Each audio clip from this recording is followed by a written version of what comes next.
probably not going to be able to ask anyone the questions in their entirety because it's kind of like the theme of Santa Cruz comes into conflict with the idea of the questions. Okay, so people aren't going to want to admit to themselves the possibility because they're stuck in a certain lifestyle, a certain collection of lifestyles, and you know that. So what happened was basically what I expected to happen to some degree, at least with that individual type of person.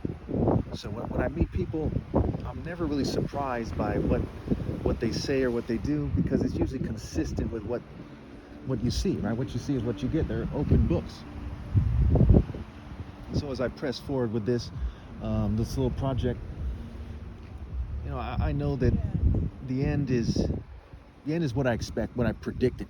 I didn't predict it based on some kind of vision or something. I predicted it based on logic, the logic of the situation. What happens when the most righteous person comes to earth and starts trying to get people to understand the importance of universal pinpointed moral precision and focused moral intensity? What happens is that they don't understand, right? They understand to a certain degree, but they don't appreciate it past a certain point. And that's why there's a lot of evil going on in the world. That person knew that, human suffering was serious, what have you, but they didn't give a lot of thinking to things that were connected to the questions that I was going to ask. So most people don't understand how morality relates to martial arts because the movies confuse them, because when their kid goes to a martial art class, it confuses them. They don't connect the two ideas, right? Why is martial marital scramble? Why is Christ the bridegroom? Because it has to do with focused moral intensity and the ability to draw it and convey it. Okay, without that, one cannot surpass someone who has that. And that's how you forge the moral order. That's how it was done in nature. The reason why in the evolutionary charts they have the sharpened stick, because the brain is is one thing, first and foremost. So when you talk about the frontal lobe, the emotions, the behaviors, the moods, the motor cortex, right, the cortices, and the things that are connected to it mean that for one to truly have self-control, they also have to have a certain control over their movements. And we see that with various people with seizures, various people with various disorders that cause them to have various muscle spasms and things of that nature. And so society's refusal to admit this is their refusal to forge a moral order, a universal moral order for all of humanity. And therefore they're negligent, right? They're slack in their work. And one who's slack in his work is brother to one who destroys. They're helping him destroy. They're refusing to do what it takes to stop 9 million people from starving to death every year in the world. That's 10,000 children a day and 25,000 people. Why? Because they're in their psychological zone where they refuse to admit that we're here for a reason. They refuse to admit that there's one God and justice was something that existed before people exist. Even animals have their own sense of justice. And part of what differentiates us, what distinguishes us from the animals, is brain function. And the brain function of the generational moral martial artist goes beyond other people. So I appreciate the situation and what must be done, why they're just in their own zone, watching the years pass them by.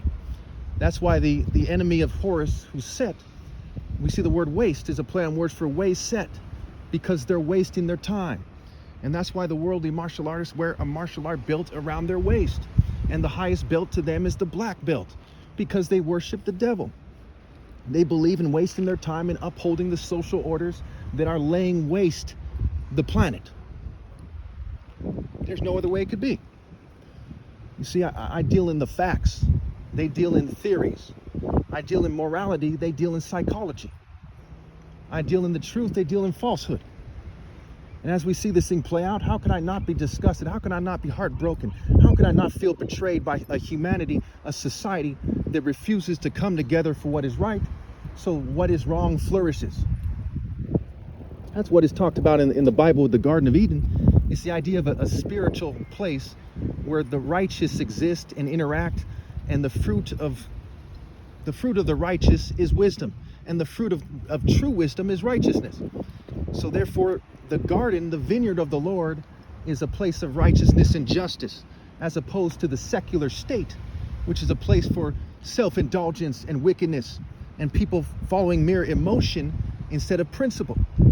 What happens when you refuse to put morality first and you fear death more than being immoral? Well, immorality flourishes, and so does poverty and suffering and decadence and depravity. So when all is said and done, we see that there's a straw man that's created where they pretend that somebody who's determined to be moral, even if it kills them, is some kind of a radical. But in this day of technological terrorism, there is no other way to be moral other than to be willing to die for that morality. We see that's why there's a Martin Luther King Day. It's because he was willing to die for what's right, not because he was going to put life over morality. There's no way to be moral by putting life over morality. That's why the word lie is scrambled in the word life. That's where the word evil is live spelled backwards. Because when you don't come into morality, you come into wickedness and the spirit of the wickedness. In the absence of moral discipline and determination, all that's left is the wickedness that is trampling the world. Thank you.